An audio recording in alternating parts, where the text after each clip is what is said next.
International students. We love to hate them. But what problems do they face in Australia? So I think a lot of them don't engage very much with locals. I think that's a natural response to culture shock, to be perfectly honest. What's with the specific stigma around Chinese international students? The fact that we say international students and we both know we're talking about Asian international students is also quite telling, right? And what do they bring us? Australian universities have come to a point where they can't really survive without the international intake.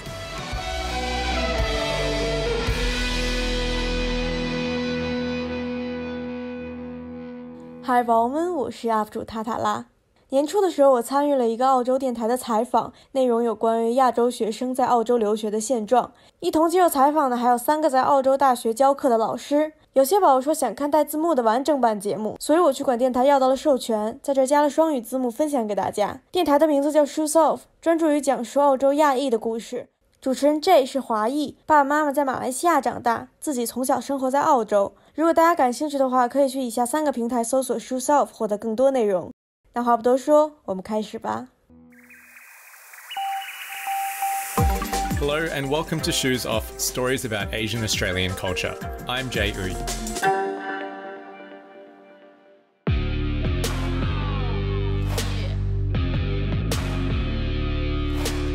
Those of us who went to university in Australia probably had encounters with international students, and we probably have opinions about them.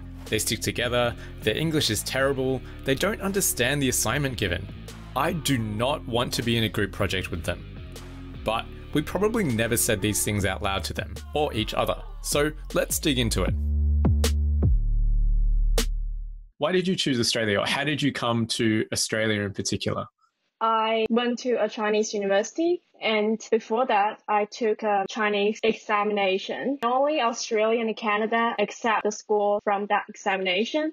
And my parents said, oh, Australia is closer, go to Australia. And that's why. That's Tatala, an international student and vlogger who grew up in Beijing. I went to the University of Sydney for my bachelor degree. I majored in gender studies and did in performance studies. And now I'm currently studying Master PR in advertising. Unlike a lot of Chinese people, Tatala got into a university in Beijing before moving to Australia to study. I worked really hard to get in the Chinese university I went. So I didn't think about going overseas before, but my parents are thinking that, okay, we need to prepare. Like if you fail the exam, that's possible. We need to do something else. And do you want to go abroad or anything? I was like, okay, I will consider about that.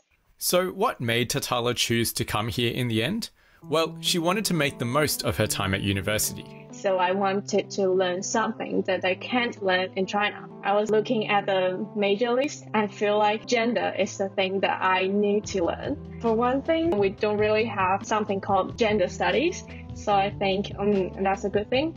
And another reason is that I was really interested in sex education, which is not very developed in China. So I feel like if I study gender, I may be able to work in the field of sex education and gender equality. I think China needs people like that, and I think I can be one to help.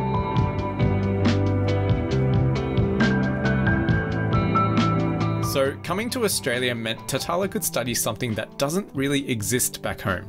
And for many international students, it's an opportunity to get a higher education they wouldn't have been able to get otherwise.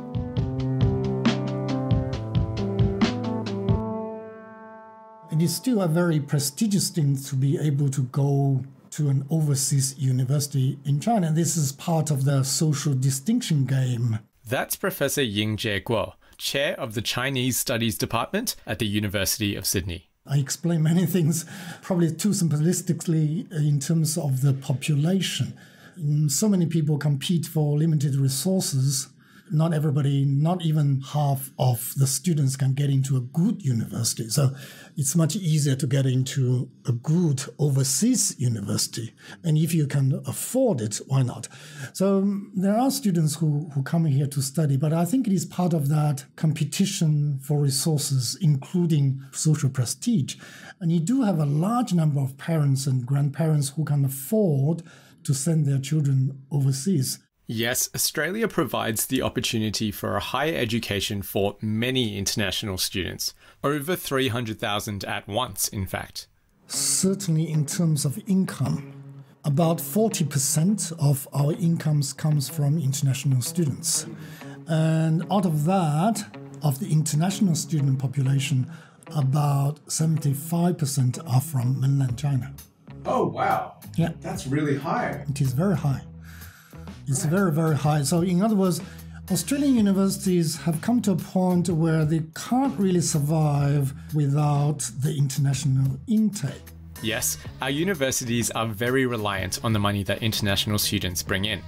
For example, a commerce degree starting this year at the University of Sydney will set you back $44,000 for just 1 year's worth of course fees. That's not including textbook costs, administration fees, visas, application fees. And this is for full-fee international students, of course. And with USyd and UNSW having more than 20% of their student population from China, that's a big chunk of money coming from Chinese students.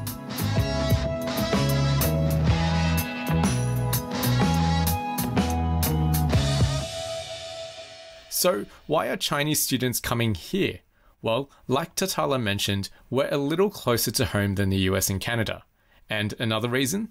Our universities are of very high quality generally, and the standards are quite even. This is something that is an Australian advantage. When you go to the UK or US, you might have very good universities, as you know. You might have universities which are not so good. So it's not easy for Chinese parents or students to figure out.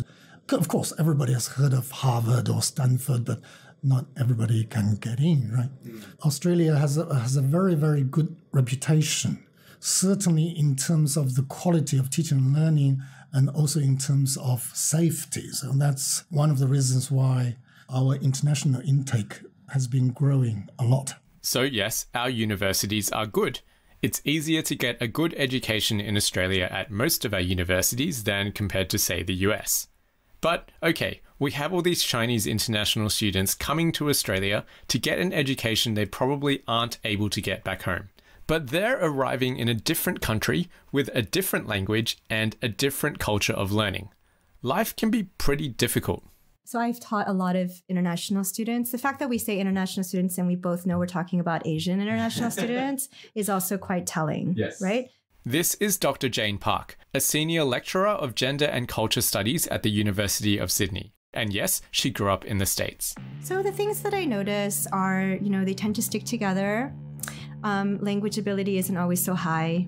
Yes, language is a big barrier when it comes to learning in the Australian academic world. And it's something Tatala felt too. So how was your English before you came to Australia? I was quite good before I came to Australia compared to other Chinese students in my class. But when I came to Australia, I couldn't understand my professor.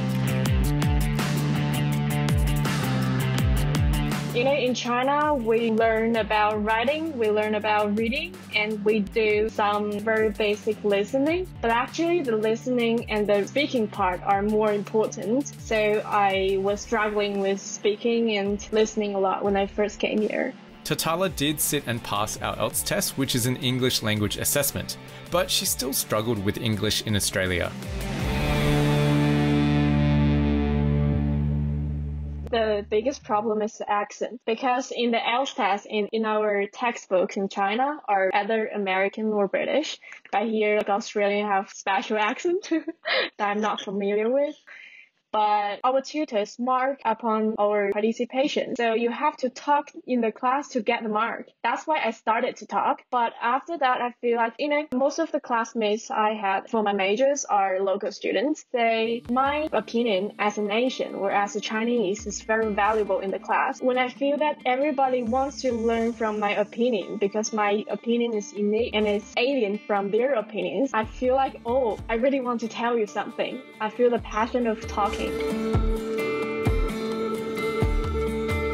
But sometimes I really feel that I want to say something, but I don't know how to. I don't know how to make it accurate. I don't know how to make my language beautiful.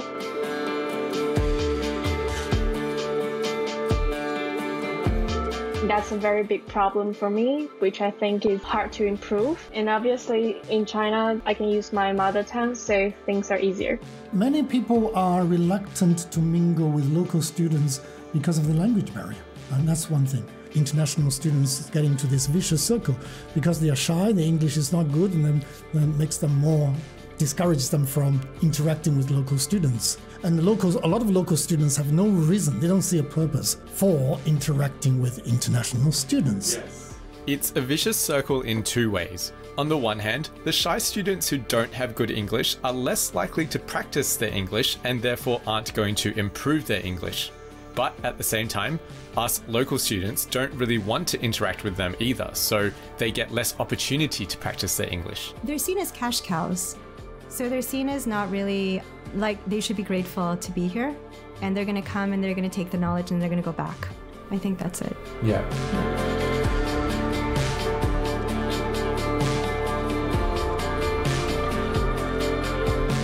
And I even remember from my time at university, I'm totally guilty of this, of being like, I don't want to be in a group with international students. Right. So this is what a lot of Asian Australian students have told me, you know, that, and it happens in America as well. I did it too, like where you just do not want to be associated with the international students or the FOB students.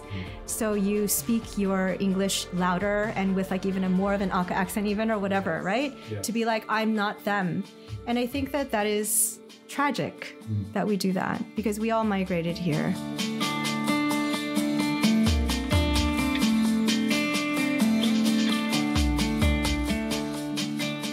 I find Australian culture to not be terribly welcoming.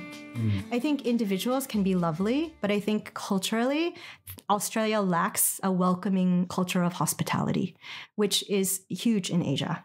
So yes, it's not just language, it's us and the way we feel, as well as the social and cultural differences that prevents more integration. Even us Asian Australians feel the need to distinguish ourselves from the international Asians.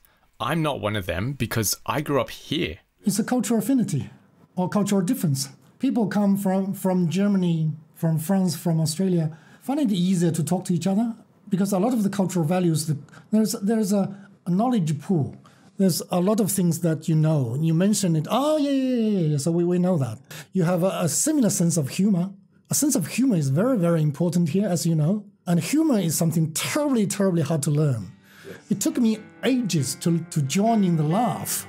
But if you don't have that sense of humor, if you don't get it, you are almost automatically ostracized from that group. You can't join in.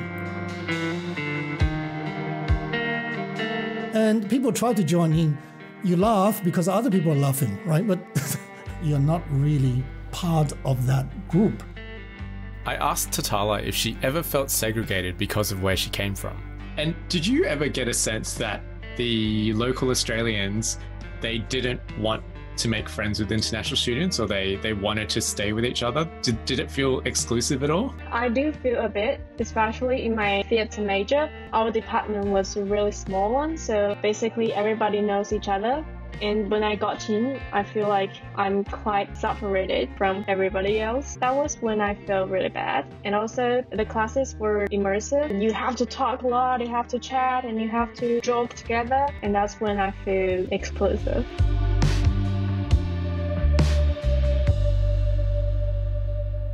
People tend to talk to people from their hometown. That's not a choice, and that's, how do you say, like a natural... I think I know what you're saying. It's sort of like the idea that like attracts like, and you go to be with people that are most similar to you. Yeah, exactly. It's obviously easier to speak Chinese to people. And also very much that whole, oh, the Asians all stick together. And I thought to myself, yeah, but how welcoming are you to them? That's Fiona Sweelin Price, a cross-cultural trainer and writer who worked at International House at one of our universities and was the go-to person for a lot of international student issues. I mean, I just saw very much what was not happening, why there was very little cross-cultural socialising going on in a residential college specifically set up for that. There weren't a lot of people actually socialising across the cultural boundaries. And I thought when I was in China, when the news got out that there was a native English speaker in the international student dormitory, I had a continual stream of Chinese students banging on my door wanting to be friends with me and practice English. And I thought, does that ever happen in Australia? No, it doesn't. Almost never. Why do you think that doesn't happen? Well, there's a few reasons. One is that Australians are not generally motivated to learn languages, especially not terribly, terribly difficult ones like Chinese. Also, partly because of the dominance of English globally. Why would we need to bother? They can learn English. In fact, if they're in Australia, they should be speaking English, is often the mindset. Yes, part of the problem is us local students. We expect people to become more like us instead of trying to learn more about them. So I think a lot of them don't engage very much with locals. I think that's a natural response to culture shock, to be perfectly honest. And I also think there's not a lot coming from Australians being motivated to socialise with international students either, unless they have a specific motivation. By and large, your average Anglo-Australian student isn't that interested. It's too hard when you're sort of in your late teens to talk to someone across a cultural barrier. I mean, what are you going to talk to them about, and they look different and they have these funny accents and, I can't relate to them. And there's so many people available who I can relate to. Why would I bother? That's very much the issue, I think. And there's one other issue that definitely doesn't get enough attention.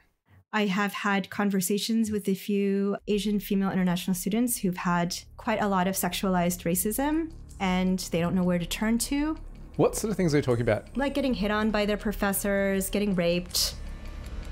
A 2017 survey of more than 30,000 students by the Human Rights Commission found 1 in 5 international students had been sexually harassed at the university. And about 5% of international students had experienced sexual assault. 5% sexual assault. Just let that number sink in. Whoa. Yeah. Okay. Yeah. Really serious. Harassment is very, Jesus. yeah. Okay. And it's like another level, right? Like it happens to white women, but it's at a whole different level if you're an Asian woman. And there are all sorts of stereotypes about us anyway. And then if you don't have the language abilities and if you're coming from a different culture and to have these predatory white men take advantage of you, that's traumatizing. And that's happening to many, many, many Asian women. And that is horrible, actually. Coupled with an Aussie culture of trying to score the girl at almost whatever the cost, and a Chinese culture of saving face where it's almost rude to say no and report the issue. And you've got the perfect storm for many unreported incidents and a lot of long-term trauma.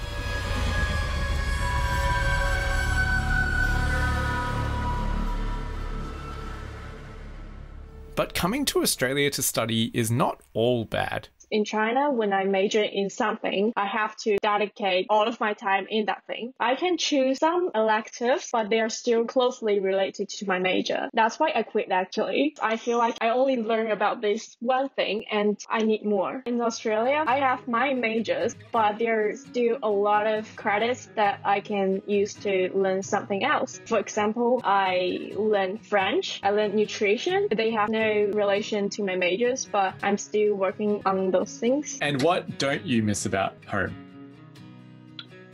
I think it's the relationship between me and my classmates. Here in Australia, you talk to your classmates in class, and after that, you are free. But in China, you have to kind of keep the relationship. I mean, we're classmates, so we're friends. We need to hang out, and that's quite a pressure for me. So I guess in China, it'd be more like you maintain good relationships for the sake of, like, I guess maybe face and for potential future opportunities. Is that right? Yeah, exactly. So Tatala does enjoy a lot of aspects of Australian university life. The freedom to hang out with whoever you want and to study more broadly. But we're left with a lot of problems. You've got the language barrier, the different ways of learning, and the social and cultural barriers too. So what is being done about this, or what can we do about this? What resources are available to help them, I guess, understand Australian culture and Australian teaching, Australian university? Yeah, that's something we talk a lot about in the school and in the faculty in the university. We've been trying to do more. There is a lot of help in terms of helping students to catch up with their English, because English is really the foundation of many, many things. If they can't write essays, if they can't take notes, and then if they can't understand what the lecturer is saying, then the quality of their learning will be compromised. We've been talking about all sorts of initiatives to make their life easier and make sure that they can take a good advantage of this opportunity. And from my point of view, because of what I've learned living in Australia I always encourage international students, certainly the students from the PRC, that, well, now that you are here, why not try to find out more about Australia and Australians? I have run film sessions, film evenings on campus. So I bring Chinese students and local students, and we can have a chat, watch the film, have a discussion. There's a Q&A. It's an opportunity for people to intermingle and try to just to mix and get to know each other and get people talking together. We need to do more of these things, but what really works, nobody really knows, but doing something to help is better than doing nothing, I suppose. So universities do have programs in place to help international students do their best work. I asked Tatala what should universities do to help out more.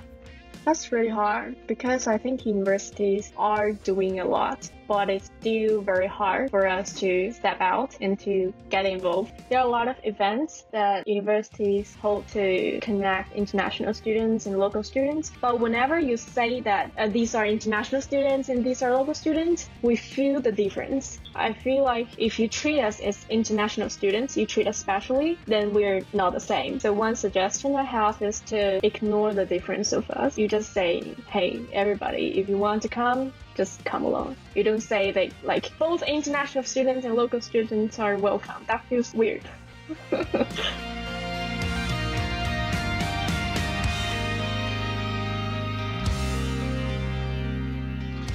And there is resentment towards international students among Australian students. Not all, but there is certainly some resentment, the feeling that courses are being dumbed down to cater to these foreign students who can barely speak English. This is not fair on us. And I that's a theme I get quite often because I now work with lecturers and I work with academics who are teaching in a mixed class, and they say they find it very difficult to cater to the needs of both. And they feel under pressure to cater more to the international students because the international students are bringing in the bacon. Yeah, how do they do that, or what have you seen happens? Yeah. Well, that's partly what I've tried to come up. I have strategies for them to do that. Yeah. And one of the things I'm quite big on is, look, I say inclusion means including the local students, meeting their needs as well as the international students' needs. Here are some strategies which will enable you to support the international students without actually detracting from the teaching that you're giving to your domestic students. So I try and find strategies which will be inclusive and also enable the domestic students to engage with and learn from the international students, which often does not happen in your standard Australian classroom practice because they're not gaining very much cross-culturally unless they do. The more structured the activity you give your students, the better it is for a multicultural group. I mean, I saw this when I was working at International House. They'd hold parties. And if you have an unstructured party, as in you have some music, you have some food, you have some alcohol, and then just throw everyone in the room, have fun, people would gravitate towards people they felt comfortable with to talk to, which generally was people from their own culture. You know, the Aussies would socialise with the Europeans and the Americans, and the Asians would all socialise together. Not absolutely, but largely. Give them party games, structured activities and party games. Then you've got, instead of having to work on your internal rules of how to engage and make conversation and behave socially, you've got external rules to follow that everybody can see. They're very visible, and then everyone follows the rules and you don't have to draw on your different internal rules to engage with each other. So in the classroom, that's what I tell them. I said, don't say, yeah, get into groups of 5 and talk about marketing. Academics are always complaining it just doesn't work. They just won't cooperate with each other. And I said, okay, don't do that. Instead, give them a specific list of, say, pair up with someone who's not from the same culture as you and ask each other these 4 questions. And that's a very structured activity. And then they've got to report back on what their partner says. And that also helps to humanise each other. So more structure, activities and support systems when it comes to language, that's what universities and university groups are doing and can do to help integrate the students more. But what about us, especially us Asian Australians? I asked Jane Park about this. So what about for people who have that feeling where they don't want to be in a group with international students, they don't want to associate with them, and maybe they're realising that it's a little bit wrong. What should we do? Is my question. As students. Asian Australian students. So you're an Asian Australian student and you see all these international students kind of together and they're like ghettoized or ghettoizing themselves or whatever. What do you do? I guess one thing you could do is go over and talk to them. That's something, instead of just hanging out with the white students. But then again, I don't want to be like, all Asians have to hang out together. Like, that's horrible. Like, you do what you do. And I'm going to speak from personal experience. I know that when I did that, when I was younger, a lot of it was because I had very, very deep internalized shame about my Asianness, which is natural if you grow up as a minority in a white dominant country where you're made to feel different. Whether it's explicit racism or kind of implicit racism, it would be weird if you didn't feel shame.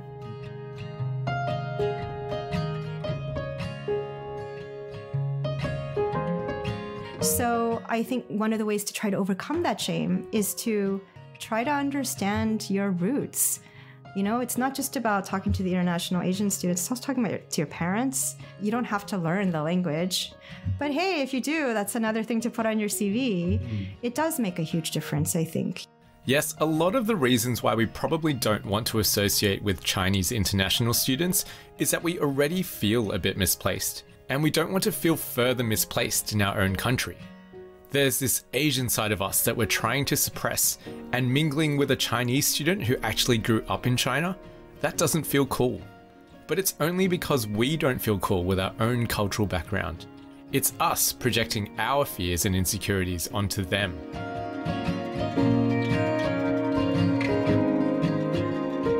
Just don't think about our differences and think about me as an individual, not as a Chinese or an Asian or an international student. If we can just put aside our hang-ups with our own culture, hopefully we can see that just people, like you and me.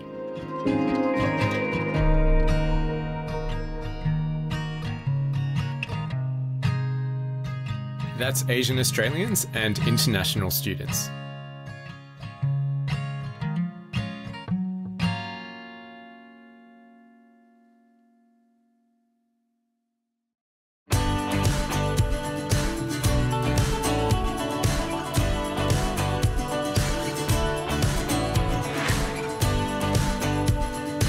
This episode of Shoes Off was written, produced and edited by me, Jay Ooi. Special thanks to all our guests, Jane Park, Ying Jie Guo, Fiona Price and Tatala. You can check out Tatala's vlogs where she talks about life in Australia on Bilibili, which is like the Chinese YouTube channel. There'll be a link in the show notes. Also in the show notes for this episode at shoesoff.net, you can find the sources for anything I've quoted today, as well as a documentary about sexual abuse in Aussie universities made by Al Jazeera. There was a lot of content I couldn't cover in this episode, so if there's something I definitely missed, please let me know. You can reach me at shoesoffau on Facebook and Instagram. And if you have a friend who would resonate with what you've heard today, please share this episode with them. Thanks, and catch you next episode.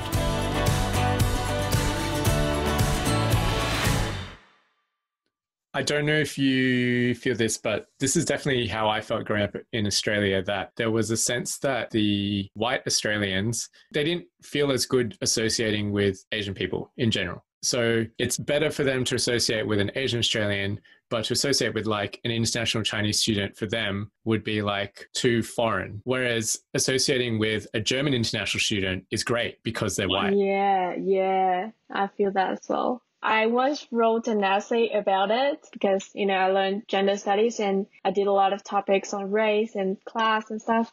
My finding was Asian people can never be Australians because we look different. If you're, for example, a German and your children grow up in Australia, becomes Australian because they look Australian, but maybe your grandpa or your grandpa's grandpa are Chinese, but now it's been like several generations in Australia, they're still Asian because we look different.